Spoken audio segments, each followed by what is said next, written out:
Yes. तो बहुत बहुत स्वागत है आप सभी का कमांडेंट अड्डा एकेडमी के ऑफिशियल यूट्यूब चैनल पे।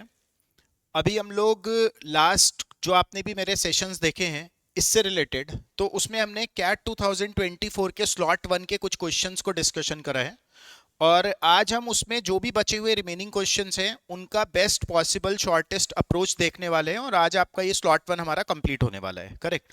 तो मेरा नाम है प्रवेश श्रीवास्तव और आज के सेशन में आप लोग मुझसे जो सीखोगे वो one of the best approach होगा कैट के एग्जाम में किसी भी जो लेंथी क्वेश्चंस हैं उनको अटेम्प्ट करने का तरीका, प्लस जितना मतलब जो भी शॉर्टेस्ट पॉसिबल अप्रोच है वो आज की क्लास में हम लोग इस सेशन में सीखने वाले हैं। तो स्टार्ट करते हैं आज की क्लास के पहले क्वेश्चन से, जो कि हमारा था कैट 2024 स्लॉट वन का, और इसमें वो क्वेश्चन हमसे देता है प्रॉफिट एंड लॉस का।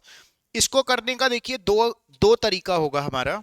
एक तो वो तरीका जो कि हम लोग नॉर्मल मेथड का यूज करते ही हैं क्वेश्चंस को डील करने के लिए, और दूसरा जो हमारा तरीका होगा कि आप इस सवाल को सॉल्व कर रहे हो और करते करते आप उस आंसर तक पहुंच गए। दूसरा मेथड हमारा वो रहेगा। तो पहले आप लोग को ध्यान से क्वेश्चन को पढ़ना है और एक बार ट्राई करना है कि आप खुद से इसको शॉर्टेस्ट अप्रोच के थ्रू एक करेक्ट ऑप्शन पे टिक कर पाओ। राइट। अभी देखते हैं क्या बोला गया। जैसे अगर आप मेरा पूरा प्रॉफिट एंड लॉस का लेक्चर देखोगे जो कि हमारी ऐप पे अवेलेबल है, अगर आप वहां पे देखोगे तो उसमें मैंने एक अलग से एक सब टॉपिक की तरह पढ़ाया हुआ है सीपीएसपी चेंज।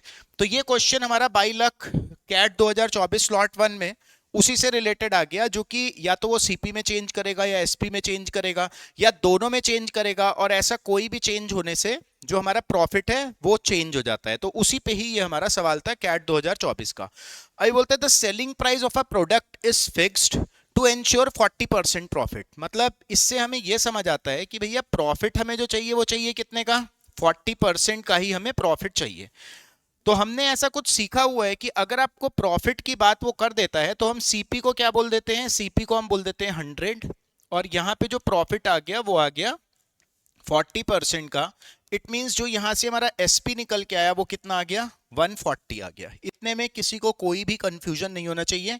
जो नॉर्मल इंफॉर्मेशन है हमने उसको बस अरेंज करा है, यहां तक का क्वेश्चन हमारा खत्म हो चुका है। ठीक है, आगे देखते हैं। बोलता है if the product had cost 40% less, मतलब सीपी में चेंज करता है, कितना चेंज करता है, 40% सीपी को कम करता है। तो अगर वो सीपी को 40% कम करेगा then what will be the new CP, it will be 60। अगर ओरिजिनल सीपी 100 था, अब 40% कम हो जाएगा तो न्यू सीपी कितना हो जाएगा, 60 हो जाएगा। ठीक है, और वो एसपी को जो चेंज करता है वो चेंज करता है 5 रुपीज। तो हमने उस सेशन में बहुत ही अच्छे से पढ़ा हुआ है कि भैया रुपी ये हमारी परसेंट का अजम्पशन है। यहां पे हम कोई रुपीज वाली वैल्यू अभी पुट कर ही नहीं रहे हैं, यहां पे हमको क्या डालना है, सारी परसेंटेज वाली वैल्यूज ही पुट करनी है। तो हम इसको साइड में कहीं लिख लेते हैं अपने बोर्ड पे या आप अपनी रफ शीट पे लिख लोगे कि एसपी जो कम होता है वो होता है 5 रुपए। ये तो हमारा अजम्पशन वाला बॉक्स है ना, इसमें आप रियल वैल्यू नहीं डाल रहे हो, इसमें आप क्या डाल रहे हो, सिर्फ यहां पे आप वो डाल रहे हो जो परसेंट से रिलेटेड वैल्यूज हैं। ठीक है, सीपी को चेंज करा, एसपी को चेंज करा, then the profit would have been 50%। यहां पे जो उसका प्रॉफिट हो जाता है वो हो जाता है 50% का प्रॉफिट। तो आप क्या बता सकते हो कि जो 50% का प्रॉफिट होगा वो किस पे होगा, वो इस वाले सीपी पे होगा, 60 पे होगा।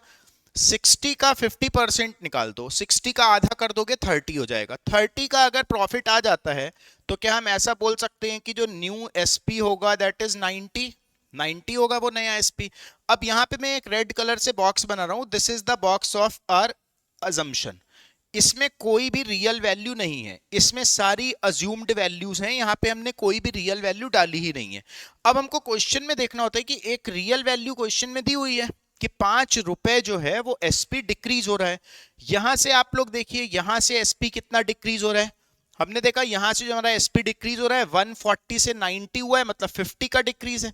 तो जो 50 का डिक्रीज है यहां से एसपी का, वो क्यों हो रहा होगा, इस 5 की वजह से हो रहा होगा। तो 50 की वैल्यू 5 है, तो हमसे निकालने को क्या बोलता है, द ओरिजिनल सेलिंग प्राइस आपको निकालना है। मतलब ओरिजिनल सेलिंग प्राइस किसकी वैल्यू, 140 की वैल्यू क्या होगी, 50 की वैल्यू 5 है तो 140 की वैल्यू कितनी होगी, 14 रुपीज होगा। Answer option number B is the correct answer. ठीक है, दूसरा अप्रोच क्या था इस क्वेश्चन को करने का। जैसे आपने इसको 100 माना, 40 का प्रॉफिट। अगर आप सबका यहां से जीरो सबका अगर हटा देते, अगर आप जैसे ही आपने देखा ना कि एसपी जो कम हो रहा है 5 रुपए कम हो रहा है, तो हमने क्या एक बार सोचा कि सबका जीरो हटा देते हैं, मतलब अगर ये 10 होगा, ये 14 होगा, ये 6 होगा, ये 9 होगा। अब यहां से हमने चेक कर लिया कि यहां से देखो 14 से कितना दिख रहा है हमें 9, मतलब 5 का ही डिक्रीज है, मतलब ये जो सारी वैल्यूज बनी हुई है ना यही रियल वैल्यू होगी, क्योंकि ये डायरेक्ट रिलेट हो गया ना, 5 रुपीज डायरेक्ट हमें दिख रहा है। तो मतलब original CP 10, original SP 14, new SP 9 and new CP will be 6। तो हम 14 पे यहाँ पे टिक कर सकते थे, मतलब डुएबल क्वेश्चन था। और आप कैट एग्जाम में इसको मैक्स टू मैक्स 30, 40, 50 सेकेंड में इसको खत्म कर सकते थे। अगर आपने मेरा वो वाला सेशन देखा होगा हमारी ऐप पे, जिसमें कि हमने सीपीएसपी चेंज को बहुत ब्रॉडली डिस्कस करा है, उसके बाद तो ये सवाल कुछ भी नहीं था, आप 15-20 सेकंड में इसको डील कर सकते हो। ठीक है, चलिए अगला सवाल देखते हैं। नेक्स्ट क्वेश्चन, नेक्स्ट है हमारा ये। इसमें देखो मैंने आप लोगों को मिक्सचर वाले चैप्टर में, मिक्सचर एलिगेशन में एक चीज बताई हुई है पहले से, कि अगर कोई भी क्वांटिटी पहले आपको प्योर मिल जाती है, पहले अगर आपको कुछ भी प्योर मिल गया, तो उस वाले क्वेश्चन को, और वहां पे रिप्लेसमेंट्स अगर हो रहा है, मतलब आपने 8 kg निकाला, रिप्लेस कर दिया किसी दूसरे से, फिर 8 kg मिक्सचर निकाला, फिर दूसरे से रिप्लेस कर दिया, अगर ऐसा कुछ भी चल रहा है तो वहां पे हम एक फॉर्मूला का यूज कर लेते हैं, बहुत ही आसानी से वो आपको आंसर दे देगा। ठीक है, तो इसमें ये बोलता है कि a glass is filled with milk, मतलब वो जो ग्लास है वो किससे भरा हुआ है, मिल्क से भरा हुआ है, और हम उसका 2/3 पार्ट जो है निकालते हैं और वाटर डाल देते हैं। फिर ऐसा बोला गया कि this process of powering out 2/3 the content and replacing with the water is repeated 3 more times, मतलब पहले एक बार करा हमने, फिर हमने 2/3 मिक्सचर निकाला, replace, 2/3 mixture replace, 2/3 mixture replace, 3 और बार कर दिया, तो टोटल कितनी बार हो गया, 4 बार हो गया। तो जो भी क्वांटिटी प्योर थी, पहले प्योर क्या था, मिल्क था, तो अब वो मिल्क कितना बचेगा, मतलब हम यहाँ पे ये बोल सकते हैं कि रिमेनिंग मिल्क निकालने का एक फॉर्मूला है। अगर आप कैट जैसे एग्जाम के लिए पढ़ रहे हो, ये सब चीजें आपकी टिप्स पे होनी ही चाहिए, क्योंकि आप देखते ही इसका आंसर कर सकते हो। देखो रिमेनिंग मिल्क निकालने का जो फॉर्मूला होता है ना, that is capital X minus small X upon capital X to the power N, ये होता है। मतलब जो चीज पहले प्योर था वो अब कितना बचेगा, एक्स क्या है, एक्स इज प्योर मिल्क, जितना वो पहले प्योर था। ठीक है, स्मॉल एक्स क्या है, स्मॉल एक्स वो है कि आप रिप्लेस कितना कर रहे हो, रिप्लेस्ड की हुई क्वांटिटी है, रिप्लेसमेंट कितना है, स्मॉल एक्स है। ठीक है, तो इस क्वेश्चन के थ्रू हम ऐसा देखते हैं कि हम 2/3 को रिप्लेस कर रहे हैं। ठीक है, 2/3 को हम रिप्लेस करते हैं, capital x is pure quantity, मतलब जो उस कंटेनर की टोटल क्वांटिटी है दैट इज कैपिटल एक्स। यहां पे हम देखते हैं रिमेनिंग प्योर क्वांटिटी हमारे पास क्या बचेगी, तो हम ऐसा बोल सकते हैं कि कैपिटल एक्स को, आप मिल्क कितना बचेगा, कैपिटल एक्स को कैपिटल एक्स ही रहने देते हैं, और capital X minus small x को हम क्या कर सकते हैं, 2/3 ऑफ कैपिटल एक्स ही तो रिमूव हो रहा है, स्मॉल एक्स इज व्हाट, जो हमारा रिमूव्ड क्वांटिटी है, जो रिप्लेस्ड क्वांटिटी है, दैट इज स्मॉल एक्स क्या होगा, 2/3 ऑफ द कंटेनर, मतलब कैपिटल एक्स का 2/3 आप रिप्लेस कर रहे हो upon capital X to the power what 4 हो जाएगा। ठीक है, देखिए कैपिटल एक्स तो जब आप कॉमन लोगे तो यहां से कैंसिल हो जाएगा, राइट, तो यहां पे हमारे पास बचेगा क्या, देखो नीचे डिनोमिनेटर में कुछ नहीं है, ऊपर क्या बचा हमारे पास 3 माइनस 2/3, तो 3 माइनस 2 कितना हो जाएगा 1/3, 1/3 to the power 4 capital X, ये बचा। 1/3 टू द पावर 4 को आप क्या लिख सकते हो, 1/81, मतलब आपके पास जो रिमेनिंग मिल्क बचेगा ना, वो बचेगा x/81, आपके पास मिल्क बचेगा। हमें निकालने को क्या बोलता है, हमें बोलता है कि आपको बताना है final ratio of milk to water. तो अगर हमारे पास मिल्क का पता लग गया भैया कि मिल्क इतना बच रहा है, तो क्या आप बता सकते हो वाटर कितना बचेगा, मिल्क कितना बचा हमारे पास, x/81 बचा। तो हम देखते हैं वाटर कितना बचेगा, वाटर कितना बचेगा, टोटल में से आपको x/81 को माइनस करना है, तो दिस इज द वाटर, बस इसका आप रेशियो निकाल सकते हो, numerator will be x/81 and denominator क्या होगा 81x माइनस x, मतलब 80x अपॉन 81, 81 से 81 कैंसिल होगा, x से x कैंसिल होगा, मतलब आंसर जो हमारा निकल के आने वाला है मिल्क और वाटर का फाइनल आंसर, वो हमारे पास कितना आने वाला है 1/80, मतलब 1:80 is the correct answer of this question, 1:80। ठीक है, ऑप्शन नंबर बी। तो इसको करने का जो हमारा अप्रोच है वो वही है कि अगर कोई चीज पहले प्योर है और आप रिप्लेसमेंट्स कर रहे हो, पहले प्योर होना चाहिए वो, और अगर आप रिप्लेसमेंट्स कर रहे हो तो remaining pure quantity we can calculate by using this formula. कुछ चीजें हमें पता होनी ही चाहिए। आप लोग ऐसे होशियारी मत दिखाओ कि ये फॉर्मूला से क्यों कर दिया, ये सब नहीं करना है। जैसे हमने अभी एक बहुत ही बेहतरीन सेशन करा है SI CI के डिफरेंस पे, जिन्होंने भी उस सेशन को पूरा देखा है PR² अपॉन 100² उनके माइंड में है। वैसे ही कुछ चीजें आप सीखते चलो at the time of exam, ऐसा होगा कि आपके कहीं ना कहीं सबकॉन्शियस माइंड में चीजें रहेगी और आप उसको अटेम्प्ट कर पाओगे। ठीक है, चलिए अगला सवाल देखते हैं। नेक्स्ट क्वेश्चन नंबर 3 है, थर्ड क्वेश्चन। देखो इसको कैसे हम लोग डील करेंगे इस सवाल को। क्वेश्चन नंबर थर्ड को हमें कैसे करना था एग्जाम में। बोलता है fruit seller has a total of 187 fruits. Total fruits कितना है उसके पास?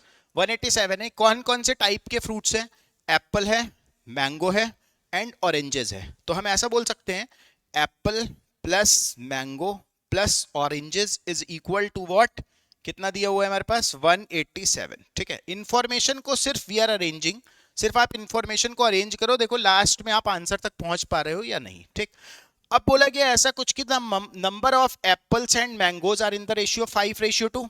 तो ऐसा कुछ दिया था कि एप्पल और मैंगो का जो रेशियो है वो कितना है? 5:2 है, 5:2 है। इसके साथ ऑरेंज का रेशियो हमें नहीं दिया। कैट जैसा एग्जाम है, सीधा थोड़ी दे देगा कि तीनों का रेशियो दे दिया। अब क्या बोला गया कि आफ्टर शी सेल्स 75 एप्पल्स। तो यहां पे हम ना एक ऐसा कुछ बनाते हैं, मान लीजिए एप्पल था, मैंगो था एंड ऑरेंजेस था। तीन चीजें हैं उसके पास, एप्पल मैंगो एंड ऑरेंजेस। तो हम निकालते हैं after the number of apple and mangoes are in the, ठीक है वो लिख दिया। आफ्टर शी सेल मतलब सोल्ड फ्रूट्स हम यहाँ पे लिखेंगे कि वो कितना सोल्ड करता है। एप्पल कितना सेल करा उसने? 75 सेल करा। मैंगो कितना सेल करा? 26 सेल करा।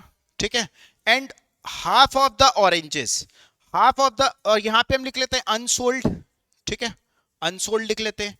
हाफ ऑफ द ऑरेंजेस उसका सेल हो गया। तो अगर यहां से हम बोलें कि एक्स ऑरेंज उसने सेल करा तो एक्स ऑरेंज उसके पास बचा होगा, यही तो होगा। एक्स ऑरेंज अगर सेल हो गया तो एक्स ही बचा होगा, ये हमें क्वेश्चन बोल रहा है। ठीक है, बोलते हैं the ratio of number of unsold apples to the number of unsold oranges become 3:2. Unsold apple and unsold oranges will be 3:2. तो हम यहाँ पे x नहीं लेते, यहाँ पे हम 2x ले लेते हैं। अगर ये 2x होगा तो दिस विल बी 3x, ये 3x होगा। अगर वो 2x होगा तो ये 3x होगा, क्योंकि unsold Apple and unsold oranges will be 3:2 आना चाहिए ना। तो अगर ये 2x लिया तो आपने इसको भी 2x करना पड़ेगा, क्योंकि जितना सोल्ड हुआ है उतना ही क्या होना चाहिए वहां पे? अनसोल्ड भी हमारा दिखना चाहिए। ठीक है, अभी तक हमने चीजों को अरेंज कर दिया, यहां तक की चीजें खत्म हो चुकी है, लेकिन अभी तक हमने एक रेशियो का यूज नहीं करा। और वो रेशियो क्या था? एप्पल और मैंगो का जो total Apple and total mango का जो रेशियो था वो कितना है हमारे पास? 5:2 है। तो इस वाले रेशियो का भी यूज करने की कोशिश करते हैं हम क्वेश्चन में कि टोटल एप्पल और टोटल मैंगो का जो रेशियो है, तो क्या हम यहां से टोटल एप्पल निकाल सकते हैं? बताओ, टोटल एप्पल यहां से निकल जाएगा ना, sold Apple plus unsold Apple. Total number of apple and mangoes का ही तो रेशियो है, तो टोटल नंबर ऑफ एप्पल कितना निकला? 3x प्लस 75, ये आ गया total number of apples. And total number of mangoes कैसे निकालोगे आप? क्योंकि अनसोल्ड मैंगो तो है नहीं यहाँ पे। तो हम टोटल नंबर ऑफ मैंगोज कैसे निकाल सकते हैं? अगर हम टोटल, हमें पता है ना, टोटल हमको पता है, total number of apple and total number of mangoes बस हमें निकालना है। तो अगर हम मैंगो ना निकाल के, आप ये सोचो कि हम ऐसा कुछ कर लेते हैं कि total number of Apple upon total number of Apple plus mangoes, ये निकाल सकते हैं क्या? Total number of Apple upon total number of Apple plus mangoes, ये क्या हो जाएगा? टोटल नंबर ऑफ एप्पल 5 और total number of Apple plus mangoes will be 7। यहां से हम ये निकाल सकते हैं क्या कि total number of Apple plus mangoes कितना होगा? ठीक है, ये तो हमने क्या निकाला है? एप्पल निकाला है। क्या हम यहां से ये निकाल सकते हैं कि total number of Apple plus mangoes कितना होगा? एप्पल प्लस मैंगो, देखो तीनों का सम तो हमारे पास 187 है। ठीक है, टोटल हमारे पास 187 है, और 187 में से अगर आप ऑरेंजेस को हटा देते हो, ये है ना oranges, 2x plus 2x 4x, 2x sold है और 2x अनसोल्ड है, तो 2x प्लस 2x 4x को अगर हटा देते हो आप, तो क्या ऐसा बोल सकते हो कि 187 में से हमने सारे ऑरेंजेस को हटा दिया तो एप्पल प्लस मैंगो बचा? बस फाइनल रेशियो आपको किसका चाहिए था? Apple upon Apple plus mangoes. तो एप्पल तो हो गया हमारे पास 3x प्लस 75 और एप्पल प्लस मैंगो हो गया हमारे पास कितना? 187 minus 4x। This is equal to the ratio is what? 5:7। सिर्फ आपको क्रॉस मल्टीप्लाई करना है and you will get the answer. कर लेते हैं इसको। 7 3 जा 21x, ठीक है, प्लस 7 पंजे 35, 7 सते 49, 50 51 52, 525 इज इक्वल टू 5 से इधर करेंगे, 7 पंजे 35, 3 आएगा, 8 पंजे 40 और 3 43, 3 आएगा, 4 जाएगा, 5 एकम 5 और 4 9, 935 और माइनस क्या हो जाएगा? 20, माइनस 20x हो गया। इसको इधर लाएंगे तो हमारे पास 41x की वैल्यू कितनी आ जाएगी? 410 आ जाएगा, ठीक है, 410 and you will get the answer x is equal to 10। आपके पास x की वैल्यू आ गई कितनी है? 10 है। तो हमसे निकालने को क्या बोलता है? Total number of unsold fruits. सीधा 10 पे आंसर मत कर देना, total number of unsold fruits निकालना है। तो अनसोल्ड फ्रूट्स यहां से आप देख लो क्या क्या निकल के आता है आपके पास। अनसोल्ड फ्रूट्स कौन कौन सा है? देखो x की वैल्यू आपने निकाल दिया 10, ठीक है, तो अनसोल्ड फ्रूट्स कौन सा होगा? एक तो हमारे पास ये हो गया अनसोल्ड फ्रूट 3x, या तो आप ये निकाल लो टोटल नंबर ऑफ फ्रूट्स में से सोल्ड को माइनस कर दो। तो टोटल नंबर ऑफ फ्रूट्स क्या होगा? x की वैल्यू आपने 10 निकाला है ना, यहाँ पे 10 डाल दोगे तो कितना हो गया? ये 20 हो गया, ठीक है, 20 तो ये है, 26 ये है, तो हमें ऐड करना है 20, 26 और 75, ठीक है, 6 और 5 11, 2 2 4 1 5 7 और 5 12, 121 जो फ्रूट था वो आप बेच चुके हो, मतलब ये सोल्ड फ्रूट्स आ गया। तो अनसोल्ड फ्रूट क्या होगा? टोटल में से आपको 121 को माइनस करना है and you will get the answer. 18 में से 12 जाएगा 6, 66 जो होगा वो इस क्वेश्चन का करेक्ट आंसर था। 66 फ्रूट्स जो होगा वो करेक्ट आंसर होगा। तो जो हमारा अप्रोच है वो आपने देखा, मतलब पहले वाले रेशियो का यूज हमने बाद में करा है और लास्ट में हम आंसर तक पहुंच गए हैं। तो इसका आंसर होगा हमारा 66, ठीक है। चलिए अगला देखते हैं। नेक्स्ट क्वेश्चन हमारे पास है, ये एवरेज का क्वेश्चन है, लेकिन इसमें क्या करना है कि आपको थोड़ा वैल्यूज को अज्यूम करके चलना है, तो शायद आप जल्दी आंसर तक पहुंच सकते हो। ध्यान से आपको एक बार क्वेश्चन को पढ़ना है और इसके आंसर तक पहुंचने की कोशिश करना है। हमें बोला गया there are 4 numbers such that the average of first 2 number is 1 more than the first number, ठीक है। तो हमारे पास 4 नंबर हमने बोला A B C और D। अगर ये 4 नंबर है तो यहाँ पे हम ना नंबर्स को अज्यूम करके चलते हैं, क्योंकि थोड़ी चीजें हमें क्लियर हो चुकी है पहले सेंटेंस से कि नंबर क्या हो सकता है। क्या आप लोग भी इतना समझ पा रहे हो कि नंबर क्या हो सकता है? इतना आपको सोचना पड़ेगा कि पहले 2 नंबर का जो एवरेज निकल के आएगा वो कितना होगा? वो होगा 1 more than the first number. पहले नंबर से वो 1 ज्यादा होगा, ठीक है। तो क्या हम ऐसा बोल सकते हैं कि the number such that the average of first 2 numbers, इन दोनों का अगर आपको एवरेज निकालने को बोलता है तो क्या हम ऐसा बोले कि अगर हम इसको 1 लेते हैं और इसको 3 लेते हैं, ठीक है, 1 और 3 हमने सिर्फ सोच के अज्यूम करा है इसको, कोई और अप्रोच नहीं है। अगर आप इसको 1 और 3 लेते हो तो इसका एवरेज कितना निकल के आएगा? तो इसका एवरेज आएगा 1 + 3/2, मतलब एवरेज कितना हो जाएगा? 4/2, एवरेज हो जाएगा 2। तो क्या उस कंडीशन को सेटिस्फाई कर रहे हैं? 1 + 3/2 एवरेज आ गया 2। तो क्या जो एवरेज आया है वो फर्स्ट नंबर से 1 ज्यादा है? हाँ है। इसका मतलब ये 1 होगा और दूसरा नंबर क्या होगा? 3 होगा, ठीक है। अब इसके आगे आप इतना समझने के बाद ना आगे के नंबर्स खुद से अज्यूम करने लग जाओगे। अभी कैसे बोलते हैं? The average of first 3 numbers, पहले 3 नंबर का जो एवरेज होगा, इसका, इसका और इसका, वो कितना होगा? 2 मोर than the average of first 2 numbers. तो एवरेज ऑफ फर्स्ट 2 नंबर आप 2 निकाल चुके हो, इसमें 2 और ऐड हो जाएगा, इसमें 2 और ऐड हो जाएगा तो 4 हो जाएगा। मतलब फर्स्ट 3 नंबर का जो एवरेज होगा A + B + C/3 होगा, ये कितना होगा हमारा? 4 होगा। ये हमसे बोल रहा है कि फर्स्ट 2 नंबर के एवरेज से 2 ज्यादा होगा। तो फर्स्ट 2 नंबर का एवरेज 2 है, इससे 2 ज्यादा होगा 4 होगा। 4 क्या होगा? फर्स्ट 3 नंबर्स का एवरेज होगा। तो क्या हम ये बोल सकते हैं कि तीनों नंबर का टोटल 12 हो जाएगा? अगर तीनों नंबर का टोटल 12 हो गया, इन तीनों का टोटल, और 4 तो यहीं पे हो गया, इसका मतलब ये नंबर क्या होगा, 8 होगा। पहला नंबर 1, दूसरा 3 and third number is what, 8। 3 number तक हम पहुंच चुके हैं। फिर बोलते हैं and the average of first 4 numbers. अब चारों की बात कर रहा है, चारों का जो एवरेज होगा वो 3 ज्यादा होगा किससे, the average of first 3 numbers. तो आप फर्स्ट 3 नंबर का एवरेज निकाल चुके हो, 7 आया था, इससे 3 ज्यादा करना है आपको। तो अब कितना बन जाएगा, 4 और 3 7 हो जाएगा। अब पूरे चारों नंबर का एवरेज जो आ गया वो कितना आ गया, 7 आ गया।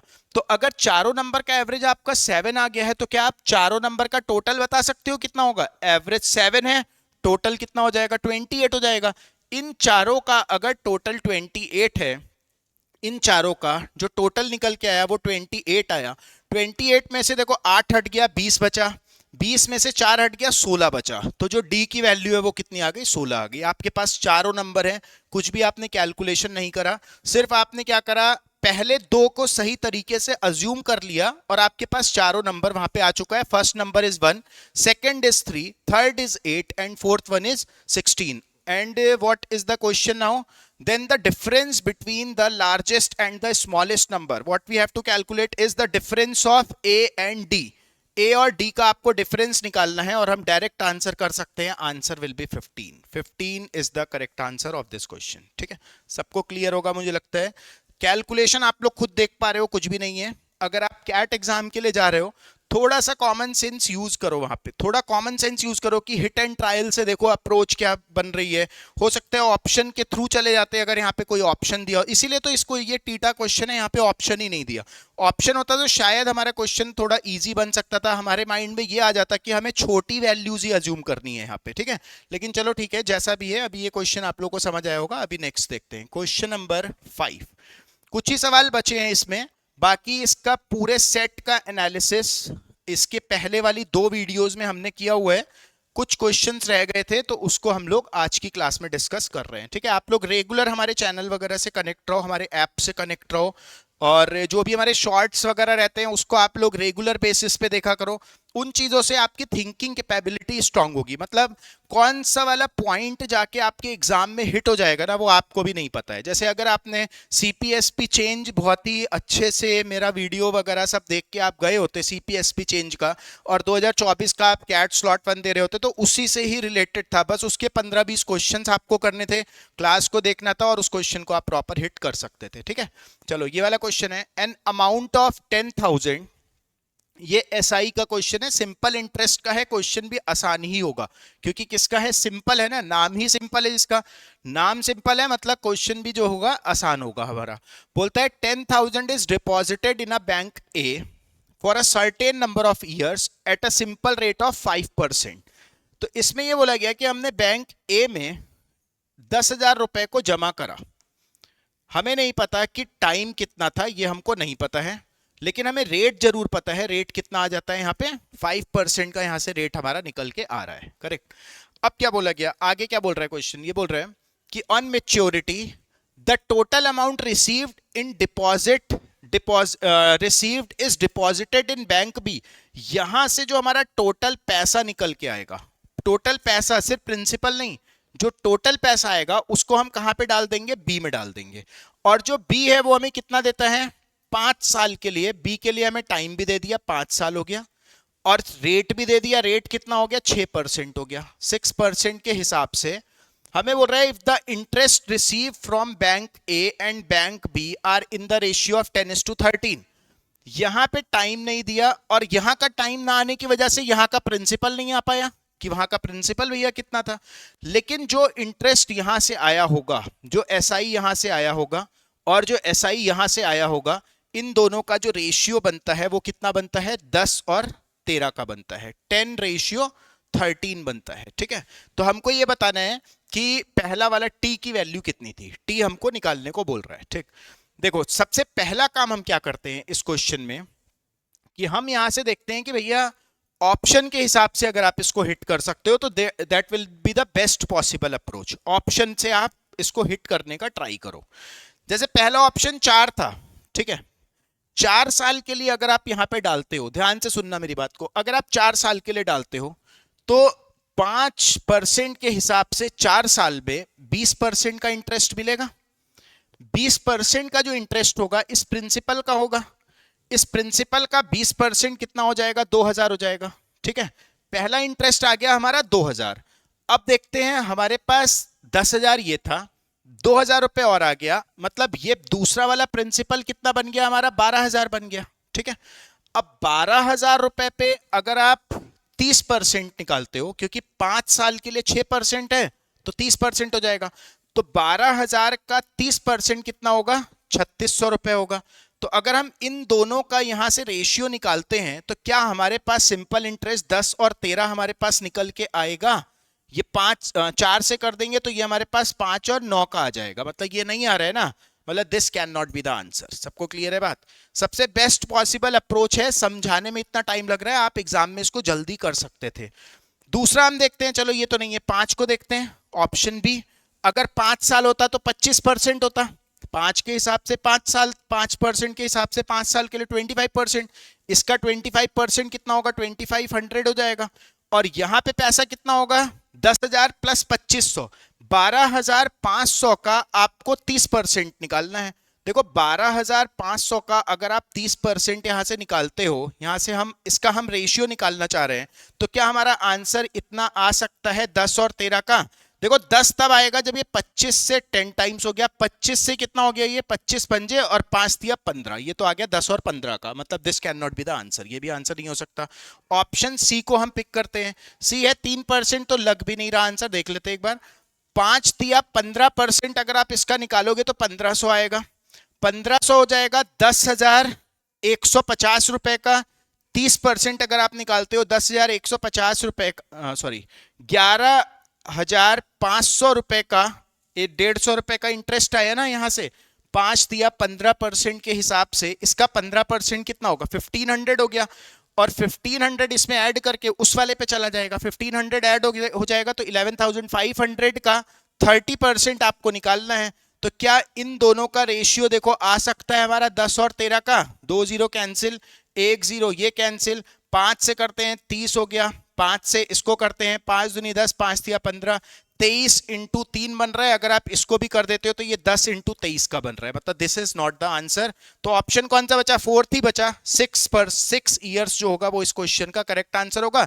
एक बार चेक भी कर लेते हैं। अगर आप यहाँ पे 6 साल डालते हो तो ये कितना हो गया? 30% हो गया, 6 पंजे 30%। 30% निकलेगा 10,000 का, 10,000 का 30% कितना हो जाएगा? 3,000 हो जाएगा, हो जाएगा। 10,000 का 30% 3,000।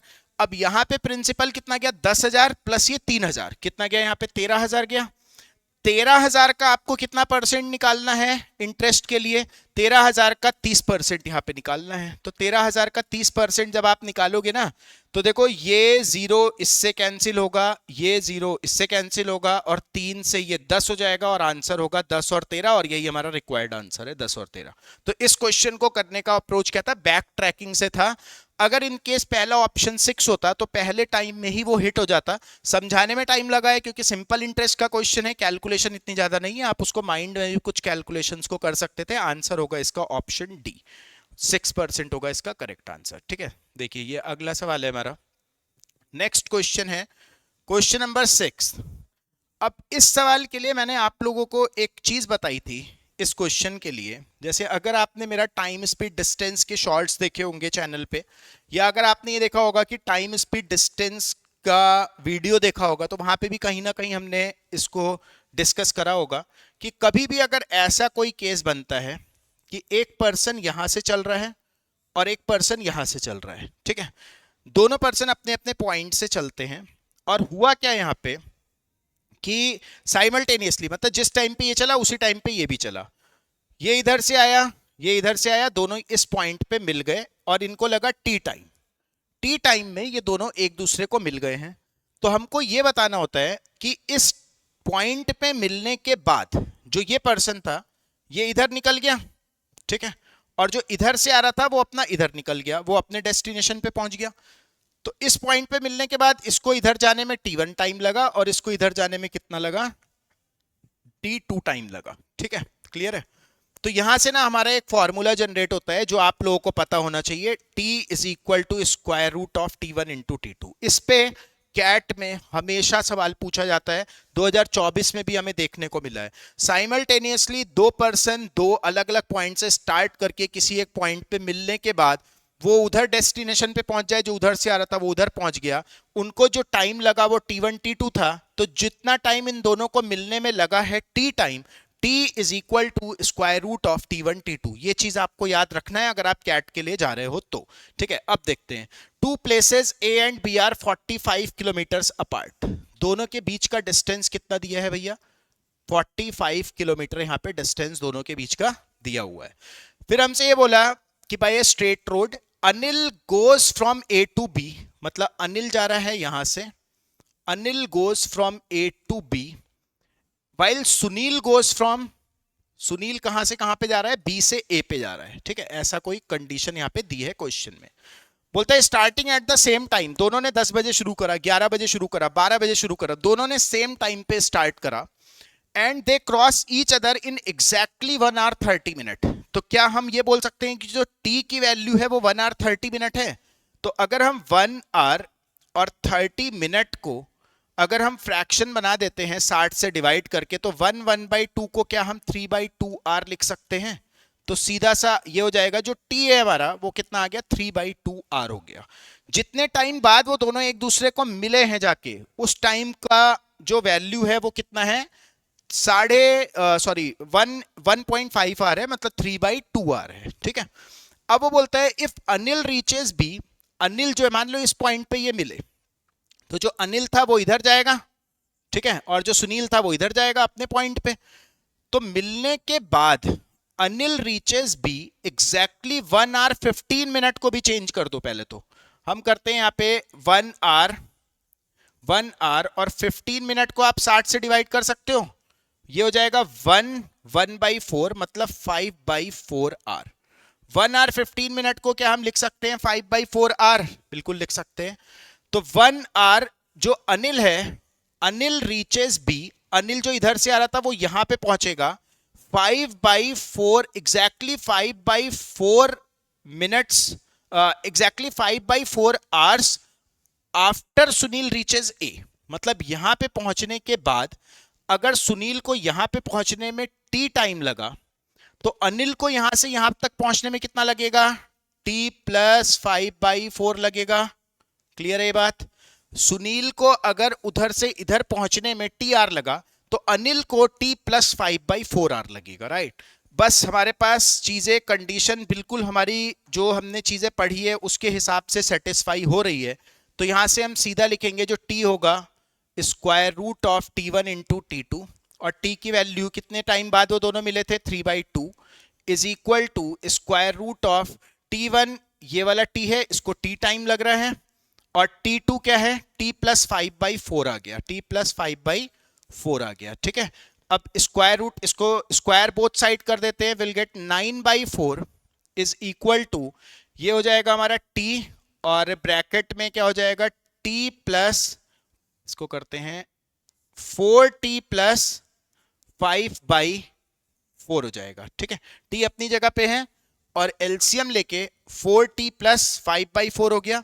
इस 4 से ये 4 कैंसिल होगा, एक क्वाड्रेटिक इक्वेशन निकल के आएगा 4T square plus 5T minus 9 is equal to 0। Quadratic को सॉल्व करना आप लोगों को आता है। ऐसे दो नंबर जिसको मल्टीप्लाई करके 36 आए और माइनस करके 5 आ जाए, तो हम क्या बोलेंगे? 9 और 4 होगा, बट इसका रूट क्या होगा? -9 और +4 होगा। यहां पे 4 था तो आप 4 से इसको डिवाइड करोगे, निगेटिव नहीं हो सकता, मतलब यहां से जो t की वैल्यू आएगी वो कितनी होगी? 1 होगी। t की वैल्यू अगर 1 है तो हमसे क्या पूछा गया है कि बोल रहा है the speed of Anil in kilometre per hour. Anil की हमें स्पीड बताना है। अनिल कौन सा पर्सन है? जो यहां से यहां पे जा रहा है, तो उसको 45 किलोमीटर को कवर करने के लिए कितना समय लग रहा है? आपको बस ये देखना है, आपको स्पीड बतानी है ना। स्पीड है डिस्टेंस अपॉन टाइम, कितना लगेगा उसको। यहां से देखो मिलने में जो समय लगा था वो तो 3/2 आवर लगा था, और उसके बाद कितना समय और लग गया? 1 आवर और लग गया। तो टोटल इस डिस्टेंस को कवर करने के लिए कितना समय लगा? 3/2 प्लस 1, मतलब 5/2 आवर लग गया। तो हम यहां पे लिख सकते हैं अपॉन 5/2, 5 से हो जाएगा ये 9, और 9 ऊपर जाके कितना आ जाएगा 18 किलोमीटर पर आवर। जो उसकी स्पीड होगी वो कितनी होगी 18 किलोमीटर पर आवर होगी। तो ये था हमारा कैट का क्वेश्चन 2024 स्लॉट 1 का, जिसमें हम लोग एक अप्रोच के थ्रू जा सकते थे कि जो टी होता है that is square root of t1 into t2। तो इस तरह से हमें इस क्वेश्चन को करना था। इसका जो ये वाला पार्ट था ना, ये तो सिर्फ एक्सप्लेनेशन वाला पार्ट था, तो इसको ये आपको पता होना चाहिए। हमने क्वेश्चन को यहीं से स्टार्ट करा और सीधा ये वाला मेथड अप्लाई करके डायरेक्ट हम आंसर तक पहुंच गए। 1 घंटा लगा उसको यहां से यहां पे पहुंचने में, बट इधर से इधर आने में भी तो लगा ना। 3/2 + 1 5/2 आवर लगा, 45 किलोमीटर 5/2 से वो ट्रेवल करेगा और आंसर कितना होगा 18 किलोमीटर पर आवर होगा इस क्वेश्चन का करेक्ट आंसर। ठीक है, चलिए अगला देखते हैं नेक्स्ट क्वेश्चन हमसे क्या बोल रहा है। अगला सवाल है ये क्वेश्चन है, तो इसको आप लोगों को किस तरह से लेके चलना है मैं फिर से बोलूंगा। इसके लिए भी हमें शायद ऑप्शन के थ्रू जाएंगे तो हम तुरंत आंसर तक पहुंच सकते हैं। क्वेश्चन बहुत ही लेंदी लिखा है बट डूएबल है, कर सकते हैं हम इसको। अ shop wants to sell a certain quantity of grains. It sell half the quantity and the additional 3 kg of these grains to the first customer. ठीक है, हाफ बेच दिया उसने और एडिशनल 3 kg और बेच दिया। फिर उसने बोलता है कि then it sell half the remaining, जितना बचा उसका आधा बेचा और एडिशनल 3 kg फिर से दिया उसको। फिर अब जितना बचा फाइनली थर्ड कस्टमर को वो फिर हाफ बेचा और एडिशनल 3 kg और दे दिया, और अब उसके पास कुछ भी नहीं बचा। लास्ट में पता लग गया उसके पास कुछ नहीं बचा, तो हम सीधा ऑप्शन से उठाते हैं, XYZ कुछ भी मत लेना, हम पहला ही ऑप्शन उठा लेते 50। 50 से देखना कितने जल्दी हम देखेंगे कि करेक्ट होगा या नहीं। 50 में से उसने कितना करा 25 तो बेचा, 3 और बेचा, 3 अगर और बेच देगा तो बचा कितना 25 बेचा, 3 और बेचा 28 बेच दिया, बचा कितना 22। फर्स्ट कस्टमर खत्म हो गया। अब 22 में से फिर आधा बेचा, 11 बेचा, 3 और बेचा, तो अब कितना बचा 8। ठीक है, सेकंड कस्टमर खत्म हो गया। फिर इसमें क्या हुआ आधा बेचा मतलब 4 बेचा और 3 और बेचा, तो अब उसके पास कुछ नहीं बचना चाहिए था, लेकिन उसके पास 1 बच गया, मतलब this can not be the answer. सबको क्लियर है ये बात, ये आंसर नहीं हो सकता। अगर नहीं समझ आया अगले ऑप्शन से देखो, नेक्स्ट ऑप्शन 36 से देखो आंसर होगा या नहीं। पहले हमें क्वेश्चन को पढ़ना था कि क्वेश्चन क्या बोल रहा है। टोटल अगर उसके पास 36 था, आधा बेचा, 18 बेचा, 3 और बेचा, तो 18 बचा, 18 बेचा, 18 बचा, 3 और बेच दिया, 15 बचा। फिर 15 का फिर आधा बेचा, मतलब 7.5 बेचा। पॉइंट आ रहा है, इसको यहीं पे छोड़ दो, मतलब छोड़ो, इस वाले ऑप्शन को बाद में देखेंगे। 42 थर्ड ऑप्शन को उठाते हैं। 42 में से आधा बेचा 21 बेचा, 3 और बेचा तो 21 बचा था, 3 और बेच दिया, मतलब अब कितना बचा 18 बेचा, 18 बचा। फर्स्ट कस्टमर खत्म, फिर आधा बेचा, 9 बेचा। ठीक है, 3 और बेच दिया, तो 9 बेचा था, 9 बचा था, 3 और बेच दिया तो बचा 6। ठीक है, थर्ड कस्टमर आया, आधा बेचा, 3 बेचा, बचा कितना 3 और बेच दिया, तो 6 ही था, 3 बचा, 3 उसने आधा बेचा और फिर 3 और बेच दिया, मतलब कितना बचा 0 बचा, मतलब 42 ही होगा इस क्वेश्चन का करेक्ट आंसर। कैसा लगा ये सॉल्यूशन? मतलब इसमें हम लोगों ने कुछ भी एज सच कैट एग्जाम जैसा कुछ भी ट्रिक अप्लाई नहीं करा, सिर्फ ऑप्शन को उठाया और वहां से हम आंसर तक पहुंच गए। ऐसा नहीं है कि इसका कोई सॉल्यूशन XYZ के हिसाब से, या ऐसा नहीं है कि स्टार्टिंग से हम करके लास्ट तक आंसर निकाल नहीं सकते, निकल जाएगा, बट बेस्ट पॉसिबल अप्रोच यही था, क्योंकि आपको सिर्फ हाफ प्लस थ्री करना था ना, तो आप ऑप्शन के थ्रू इस क्वेश्चन पे जा सकते हो। ठीक है, चलिए अगला देखते हैं। नेक्स्ट क्वेश्चन है हमारा ये वाला। ये क्वेश्चन आप लोगों को देखना है और सॉल्व करना है कि हम किस तरह से कर सकते हैं। जैसे ऐसे वो बोल रहे हैं आप डेटा को अरेंज करते जाओ। आपके पास मेंसुरेशन का क्वेश्चन है और डुएबल था, कर सकते थे इसको भी। The surface area of a closed regular box, surface area rectangular box sorry, which is inscribed in a sphere is 846 square metre. तो सबसे पहले तो आपको सरफेस एरिया पता होना चाहिए ऑफ अ रेक्टेंगुलर बॉक्स, मतलब क्यूबॉइड बोल सकते हैं। तो सरफेस एरिया क्या होता है, twice of LB plus BH plus HL, ये होता है। इसकी वैल्यू हमें दी हुई है, कितनी है, दिस इज 846 है, राइट। अब देखते हैं आगे क्या दिया हुआ है हमको। And the sum of the length of all the edges, कितने एज होंगे 4 times of L plus B plus H, यही होगा, एच इज इक्वल टू 144। तो यहां से हमारे पास आ जाएगा L plus B plus H जो होगा वो कितना हो जाएगा, 4 तिया 12, 4 6 24, 36 आ गया। इन तीनों का टोटल आ गया। हमसे बोल रहा था वॉल्यूम ऑफ द स्फीयर, क्योंकि जो मतलब कुछ ऐसा केस है कि the surface area of the rectangle which is inscribed in a sphere, sphere एक था और उसके अंदर एक क्यूबॉइड है, इसी तरह का है, क्यूबॉइड उसके अंदर है। तो अगर उसके अंदर है तो हमें इसका जो डायगनल होगा, क्या आप वो बता सकते हो क्या होगा? जो डायगनल होगा या आप रेडियस बोल सकते हो। रेडियस को क्या हम ऐसा बोल सकते हैं कि जो मैक्सिमम लेंथ की रॉड हम किसी भी रूम में पुट कर सकते हैं, square root of L square plus B square plus H square. This is the complete, क्या बोल सकते हैं उसको, कि कंप्लीट डायगनल बोल सकते हैं। बट डिवाइड बाई 2, क्योंकि ये रेडियस होगा ना, वो एक तरह से हमारा क्या आएगा, व्यास बोलते हैं उसको, मतलब रेडियस का डबल, ठीक है। तो अगर हम उसको हाफ करेंगे तो this is the radius of this cube, this is the radius of this sphere. तो अगर हम किसी भी तरह ये निकाल लेते हैं ना, तो फिर हम उस स्फीयर का वॉल्यूम तो निकाल ही सकते हैं, क्योंकि वॉल्यूम का फॉर्मूला क्या होता है, 4/3 पाई आर क्यूब। आर को आपको निकालना है बस यहां से। तो इन दोनों का क्या आप यूज कर सकते हो? देखो हमें क्या करना है, स्क्वायर करना है, इसको आप करो स्क्वायर, ठीक है। हम क्या करेंगे, स्क्वायर बोथ साइड। तो ये हो जाएगा L square plus B square plus H square plus twice of L B plus B H plus H L, ये पूरा आ जाएगा, ठीक है, होल स्क्वायर में। मतलब यहां पे आ गया हमारे पास प्लस 846 इज इक्वल टू, ये कितना होता है 36 का स्क्वायर, 1296 हो जाएगा। क्लियर है इतनी बात? अब देखते हैं यहां से क्या निकल के आया हमारे पास, L square plus B square plus H square की वैल्यू आ गई 0, 9 में से 4 गया 5, 12 में से 4 गया 450 आ गया। तो हमें चाहिए क्या, स्क्वायर रूट चाहिए यहाँ पे। तो यहाँ पे आप स्क्वायर रूट लगा दो, यहाँ पे भी स्क्वायर रूट लगा दो, ठीक है। और डिवाइड बाई 2 चाहिए, तो यहाँ पे डिवाइड बाई 2, यहाँ पे भी डिवाइड बाई 2 कर दो, ये आ गया हमारे पास।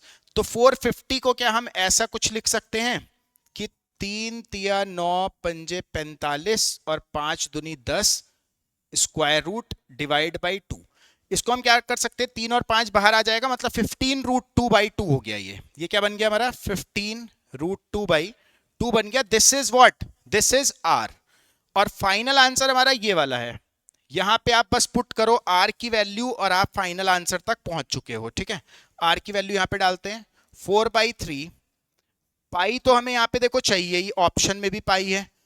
आर क्यूब बस आपको करना है, देखो 15, इसका ना क्यूब कैसे करेंगे, 15 का क्यूब मतलब 15 इंटू 15 करते हैं पहले, 225 इंटू एक 15 यहां पे रख देते हैं, रूट 2 इंटू रूट 2 क्या करेंगे, 2 कर देंगे और एक रूट 2 रख देंगे यहाँ पे, ठीक है। ये क्यूब कर दिया हमने, डिवाइड बाई 2 दूनी 4 दूनी 8, नीचे क्या आ गया 8 आ गया, ठीक है। क्लियर है इतनी बात? कैलकुलेशन यहां से करते हैं, 4 2 जा 8 और 2 से 2 कैंसिल हो जाएगा, ठीक है। 3 से इसको करते हैं, 3 पंजे 15, 5 पंजे 25, 5 दूनी 10 और 2 12, 5 दूनी 10 और 1 11, 1125 पाई और रूट 2, ऐसा कुछ है आंसर। ये है देखो option number C, 1125 pi root 2। तो ये क्वेश्चन तो हमारा सिर्फ और सिर्फ इस पे बेस था कि आपको फॉर्मूला थोड़ा बहुत पता होना चाहिए मेंसुरेशन का, और जो भी हमारा अप्रोच है वो कुछ यही है, सिर्फ स्क्वायर करा और उस वैल्यू को फिल करा हमने वहां पे और हमारा आंसर आ गया। तो आज की क्लास में हमने देखा कि हमने जो भी स्लॉट फर्स्ट का कैट 2024 का जो भी रिमेनिंग बचे हुए क्वेश्चंस थे वो हमने कंप्लीट करा है। तो हमारा पूरा कंप्लीट हो चुका है 2024 का स्लॉट 1। तो अब आगे वाली क्लास में हम लोग देखेंगे कि स्लॉट 2 में हमसे क्या क्या क्वेश्चन पूछा गया, प्रीवियस ईयर क्या हुआ, और अब हमारा 2025 में भी जो क्वेश्चन है उन सभी क्वेश्चंस का हम लोग इस चैनल पे एनालिसिस करने वाले हैं। तो आप लोग ऐसे ही कनेक्ट रहिए। बाकी हमारे पेड कोर्स के लिए आप लोग हमारे ऐप को इंस्टॉल कर सकते हो, हमारे चैनल के थ्रू आप कनेक्ट रहिए, हमेशा शॉर्ट्स वगैरह पे बिल्कुल फोकस्ड रहो। जैसे आप MHCT का एग्जाम है, आप NMAT दोगे, CMAT दोगे, ZET दोगे, कौन सा लॉजिक कहाँ पे हिट हो जाए कुछ नहीं पता। तो बस आप लोगों को क्या करना है, कनेक्शन रखना है हमारे चैनल से। अगर आप हमारा पेड कोर्स ले चुके हो तो वहां पे तो हमारा पूरा कंप्लीट लेक्चर है, उसके थ्रू भी आप मतलब रेगुलर बेसिस पे स्टडी करते रहो। डाउट्स वगैरह जो भी होता है वो आप हमें सेंड कर सकते हो। तो thank you so much, thanks for connecting. है।